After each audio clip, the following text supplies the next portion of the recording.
Всем привет! И сегодня я буду учить трюк с зажигалкой Zippo.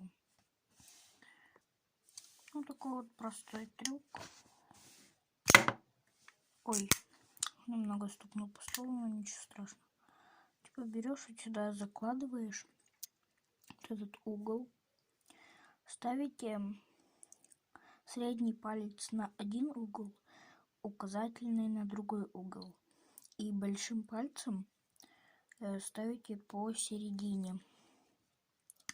И начинайте просто давить нижним пальцем, главное поставить на краешек, как я это делаю. И тогда у вас все получится. Конечно, учился я этому трюку долго, но это очень даже просто. В следующий раз я буду показывать уже трюк с огнем, так что переходите на мой канал, и будет туториал по трюку с огнем.